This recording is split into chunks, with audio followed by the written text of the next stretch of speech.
Dalam tubuh ini ada apa Bapak Ibu? Ada apa?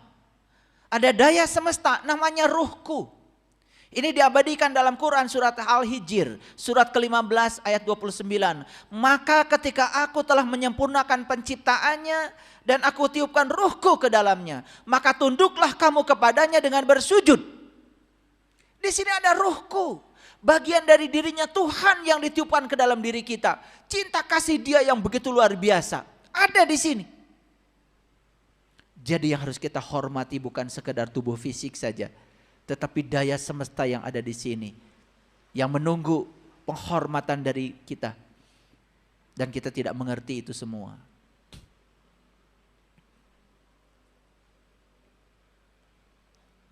Makanya dalam Quran surat Ali Imran ayat 190 Allah berfirman, inna fi khalqis samawati wal ardh wahtilafil laili wan nahar la ayatil liulil albab.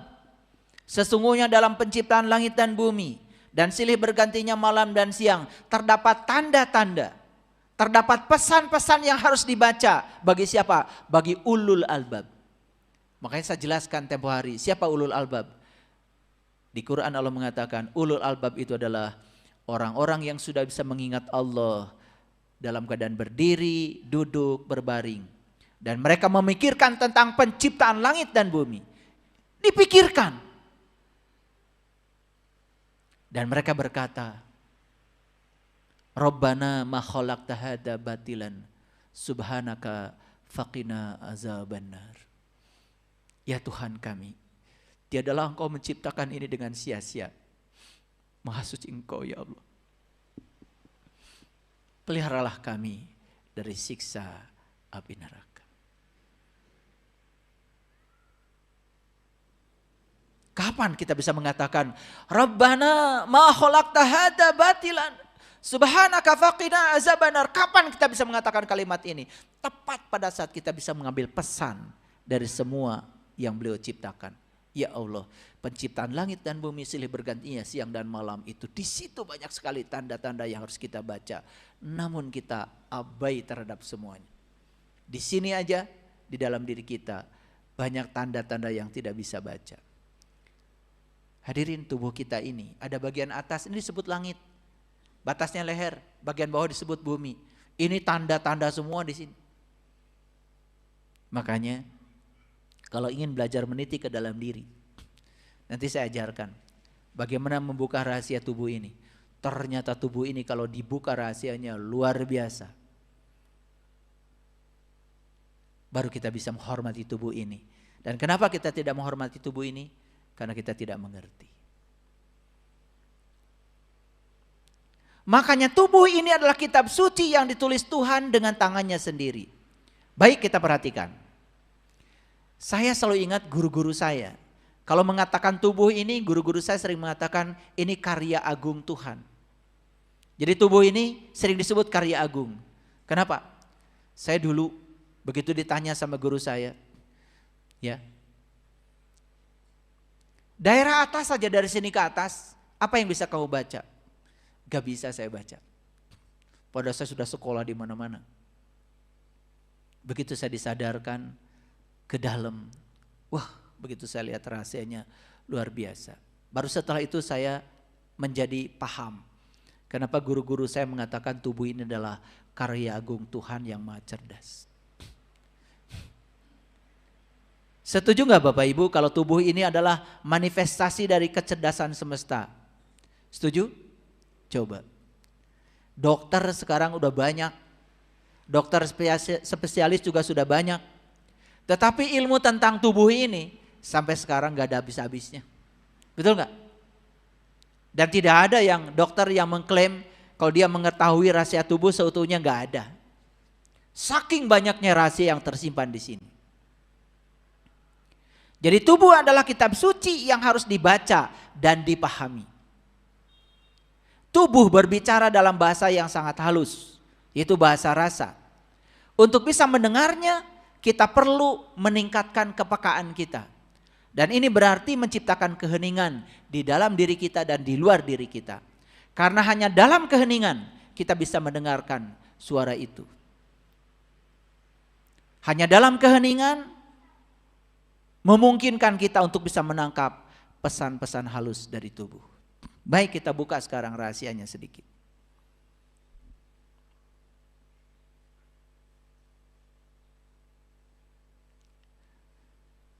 Jadi tubuh ini adalah cerminan dari kualitas jiwa. Ulangi ya. Apa? Tubuh ini cerminan dari kualitas jiwa. Jadi kalau ingin tahu kualitas jiwa kita seperti apa, lihat kualitas tubuh kita saat ini. Karena kualitas jiwa ini sudah dicerminkan menjadi kualitas tubuh kita saat ini. Paham sampai sini? Oke. Tubuh ini bukan sekedar cerminan dari kualitas jiwa.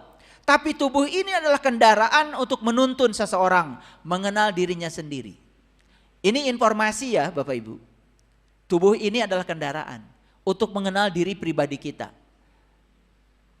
Bagi yang belum tahu caranya, ya nanti harus tahu, harus cari guru yang bisa menunjukkan kalau tubuh ini adalah alat yang bisa menuntun kita untuk mengenal jati diri kita. Kalau begitu pertanyaannya, sakit fenomena fisik atau bukan? Kan tadi tubuh ini cerminan dari jiwa. Kalau gitu sakit fisik itu fenomena fisik atau bukan? Bukan. Fenomena apa? Fenomena jiwa. Jadi kalau tubuh kita sakit-sakitan itu berarti masalahnya itu adalah di tubuh spiritual kita masalahnya. Makanya tubuhnya sakit-sakitan sudah pasti ada masalah, jiwanya kotor. Jiwa yang kotor pasti ya pikirannya juga jadi kotor. Sedangkan pikiran, perasaan dan kata-kata itu adalah memiliki kekuatan untuk menjadi pencipta realitas kehidupan. Kalau gitu saya mau tanya Bapak Ibu, setuju gak dengan saya? Rasa sakit adalah kesempatan untuk menyembuhkan fisik dan non fisik. Setuju? Oke. Badan kita sakit nih. Fenomena fisik atau fenomena jiwa? Fenomena jiwa. Jadi sebetulnya ketika kita sakit secara fisik, sebetulnya itu perintah dari Allahnya itu kita disuruh menyembuhkan apa? Menyembuhkan dua-duanya. Tetapi yang pertama harus disembuhkan adalah jiwanya. Sekarang Bapak Ibu saya tanya, kalau Bapak Ibu sakit, ingat gak sama jiwa? Enggak kan? Ingat obat kan? Makanya besok gering deh. Karena akar masalahnya tidak disembuhkan. Setuju gak Bapak Ibu? Kalau begitu tubuh ini adalah alat komunikasi antara kita dengan Tuhan. Setuju? Alat komunikasi. Karena apa? Kalau tubuh kita sakit, berarti fenomenanya bukan fisik. Fenomenanya adalah ada masalah di tubuh spiritual kita. Sebetulnya Allah lewat sakit mengingatkan kepada kita supaya kita mengambil tindakan untuk penyembuhan apa? Penyembuhan holistik. Jadi yang harus ditindak itu adalah tubuh mana? Tubuh spiritual yang paling atas. Jadi penyembuhan sejati bukan sekedar menghilangkan rasa sakit, tetapi menangkap pesan yang tersembunyi. Jadi tubuh dan jiwa adalah satu kesatuan. Paham ya? Satu kesatuan? Oke. Ada yang sakit kepala nggak saat ini? Ada? Gak apa-apa. Gak apa-apa. Nah, misalnya kepala sakit nih. Apa yang terpikir oleh kita? Langsung minum obat sakit kepala? Hilang pesannya. Padahal, coba perhatikan. Kepala ini pusat pikiran bukan? Kepala ini pusat kesadaran bukan? Dan kepala ini yang pertama merespon segala sesuatu yang terjadi di luar. Setuju? Ulangi. Apa pesan spiritual dari sakit kepala?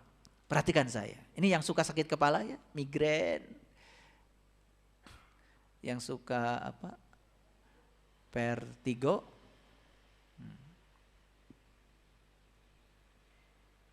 Ini bukan fenomena fisik, bukan. Oke, sekarang lihat dulu. Setuju nggak kalau ini pusat pikiran? Oke.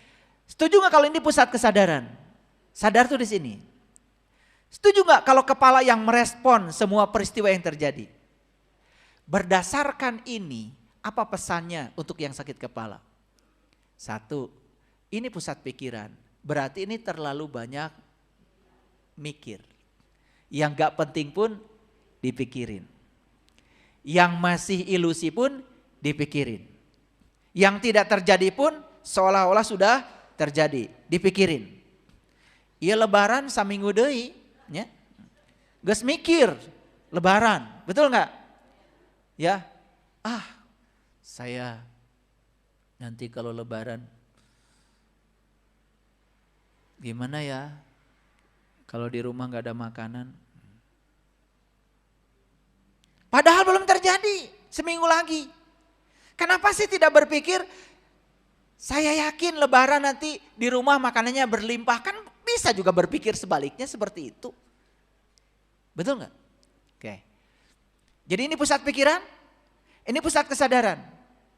Ini yang pertama merespon. Oke, nih pesannya untuk yang sakit kepala, sering sakit kepala. Satu, pusat pikiran ini terlalu banyak, terlalu sibuk, tidak pernah istirahat. Akibatnya apa? Pusat kesadaran terganggu. Dan kita sering merespon kejadian yang di luar dengan respon yang negatif. Cocok gak kira-kira? Gak salah. Gak salah, ini yang sakit kepala ya. Walaupun gak ada yang berani acungkan kepala ya. Acungkan tangan ya. Takut ketahuan. Terlalu banyak berpikir, terlalu banyak mengandalkan logika dan mengabaikan intuisi. Makanya pengumuman nih untuk yang sakit kepala, segera belajar kesadaran supaya intuisinya hidup. Sehingga kita tidak semata-mata hidupnya mengandalkan logika. Oke, udah ketemu pesannya? Nah, yang ketiga, migrain. Masih sakit kepala juga ya. Ada keyakinan lama yang tidak melayani dalam diri kita, tapi keyakinan lama itu ada di alam bawah sadar kita dan itu menjadi program yang terus mengendalikan diri kita. Contoh keyakinan lama itu apa? Misalnya ya, punya keyakinan lama hidup itu susah. Mencari uang itu perlu kerja keras. Itu keyakinan lama tuh. Itu ada tuh tersembunyi di alam bawah sadar kita, migrain. Ada tekanan untuk memenuhi ekspektasi yang tinggi. Ada nggak orang-orang yang gini? Demi untuk agar dibilang oleh orang lain kaya, mampu, bisa. Lalu terus menerus mewujudkan semua agar kita mendapatkan validasi dari orang lain. Ada nggak yang kayak gitu? Sakit kepalanya.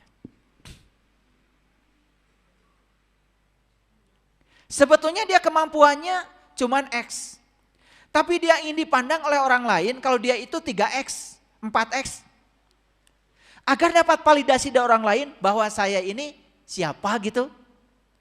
Dan tekanan itu terus menerus direspon dan diwujudkan, migrain.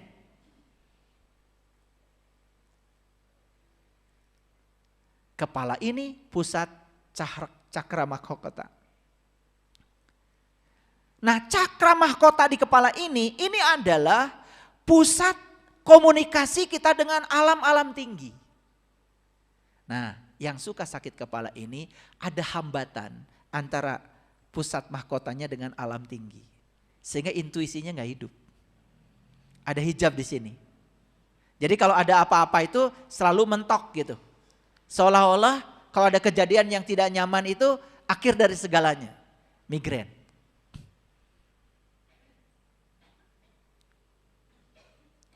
Nah, sakit kepala juga indikasi bahwa antara fisik dengan spiritual tidak seimbang. Dan yang berikutnya, pesan dari sakit kepala apa? Kita tidak menjalani hidup sesuai dengan panggilan jiwa. Lebih banyak menjalani hidup sesuai dengan panggilan pikiran. Kira-kira hidup dalam pikiran atau hidup dalam kesadaran?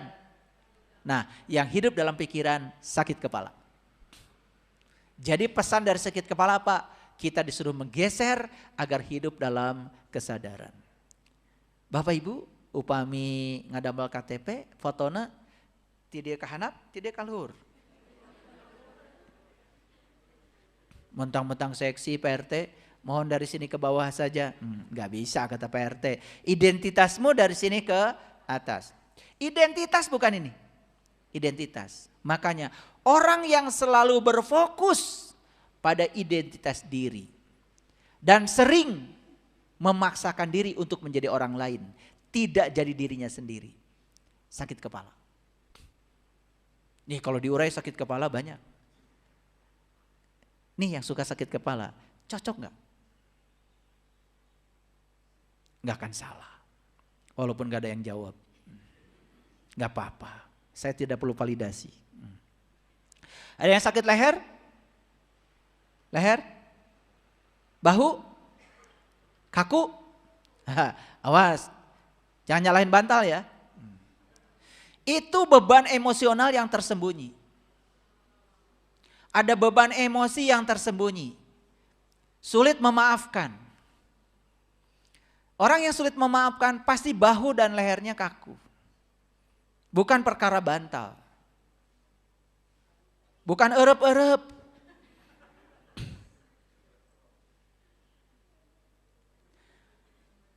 Yang kedua, pesan spiritualnya ketidakmampuan menerima perspektif yang berbeda. Makanya orang-orang yang ingin selalu sama, tidak bisa menerima perspektif yang berbeda, tidak bisa menghormati dan menghargai perbedaan. Leher dan bahunya kaku. Nih pengumuman, yang suka berantem suami istri, saya tahu di sini. Nih kalau saya pegang bahunya kaku, lehernya kaku. Makanya kalau ingin tahu ini tadi berantemnya sehari ini berapa kali, pegang aja lehernya. Kalau orang yang suka berantem itu karena tidak bisa menerima perbedaan, tidak menghargai perbedaan, ingin selalu sama. Yang diserang pertama kali itu leher dan bahu. Hebat gak Allah memberikan sinyal pada kita? Hebat kan? Kebaca gak selama ini? Enggak kan? Orang yang lehernya kaku dan bahunya selalu sakit tidak memiliki fleksibilitas untuk menerima kenyataan hidup. Selalu hidupnya itu seharusnya begini, seharusnya begitu. Tidak menyerah pada apa yang ada. Bahunya pasti kaku.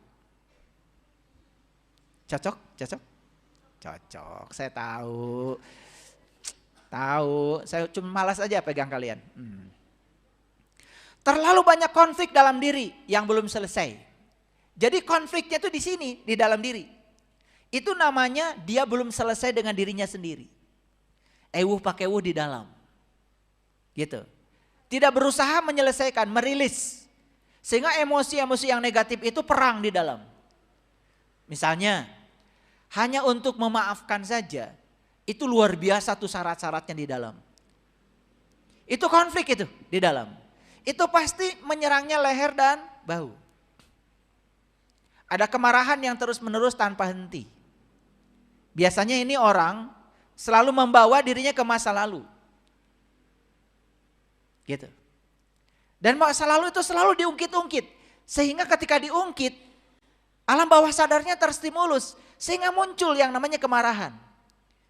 Padahal sudah tidak penting lagi. Orang kayak gini, pasti lehernya. Ya saya tahu obat kimianya udah tahu saya. Tahu, obat gosok. Yang luarnya itu, yang dalamnya juga saya tahu satu-satunya. Tahu. Nah, di bagian leher ada apa Bapak Ibu? Nih tenggorokan. Tenggorokan ini pusat komunikasi, pusat ekspresi. Terlalu banyak memendam. Nih, bapak-bapak sebelah sini ya. Kalau istri kita sedang bicara itu. Ya, dengerin. Supaya keluar tuh, karena di sini ada tenggorokan buat mengeluarkan ekspresi komunikasi. Kalau enggak, itu lehernya kaku, bahunya. Jadi obatnya itu bukan dipijit, bukan. didengerin. Ya Pak ya, Pak, ini sebelah sini kenapa nggak ngejawab?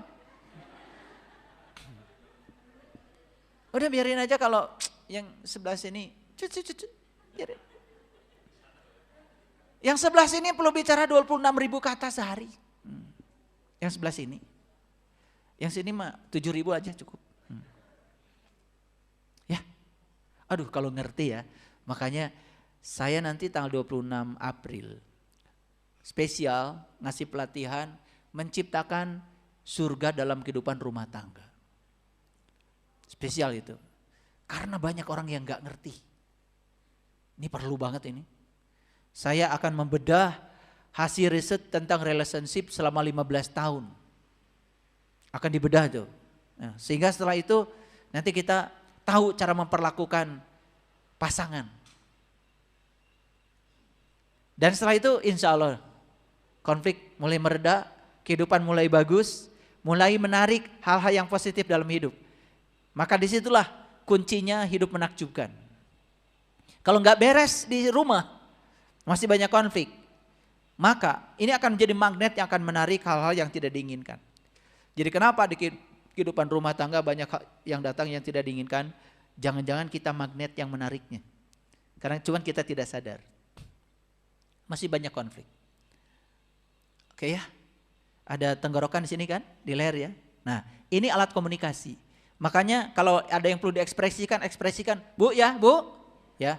Kalau enggak ada yang mau dengar, nulis puisi lah. Ya, coret ya, coret. Biar keluar. Daripada leher kaku. Ya, leher kaku, hese ngaliuk oke. Sok, anu hese ngaliuk saha? Nu hese ngaliuk saha? Saha? Pinter. Nah, ternyata ini dengan bahu ini adalah berhubungan erat dengan kejujuran. Makanya orang yang sering banyak bohong, gak jujur, dan selalu berbohong untuk menutupi kebohongannya, pasti masalahnya di leher dan di bahu. Makanya kalau saya suka kadang-kadang ya, yang konsultasi sama saya ke rumah, kemudian apa masalahnya Bu? Ini bahu. Apal. Udah kebaca masalahnya. Ya. Ya. Tahu ya Ibu? Hebat gak Allah berkomunikasi lewat tubuh? Jadi sekarang bagi orang yang berkesadaran, ternyata sakit ini bukan sekedar sakit, bukan fenomena fisik. Sebetulnya Allah sedang berkomunikasi kepada kita, tolong dong ada yang diperbaiki. Ada yang sakit punggung sekarang? Tulang belakang? Oke. Ini beban masa lalu yang digenggam. Merasa diri seolah-olah penanggung jawab gitu. Gak sadar sebetulnya kalau Allah itu memampukan kita. Kan ada orang yang begini, saya ini semua orang keluarga saya tertumpu kepada saya. Lalu itu jadi beban. Gak percaya bahwa sebetulnya bukan gitu Allah itu. Untuk keluargamu yang banyak ini aku titipkan rezeki lewat kamu ya. Gitu. Tolong kata Allah. Ini titipan dariku buat mereka.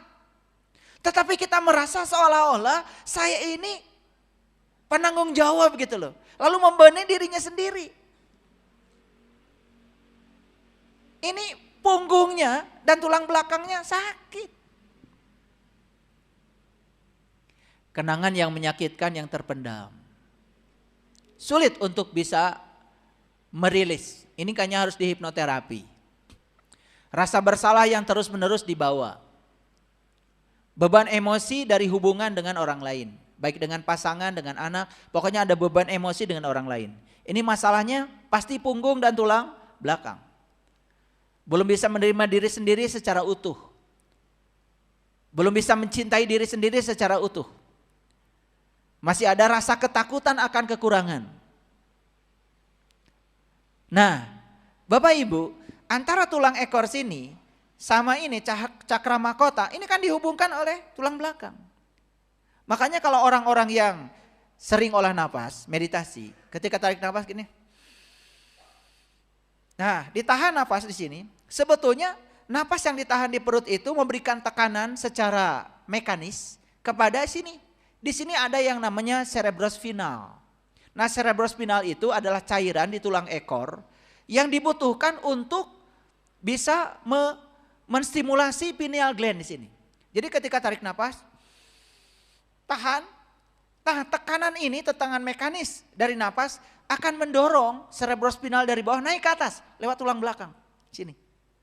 Nah, yang hebat Allah menciptakan pineal gland di sini terbuat dari bahan namanya piezoelektrik.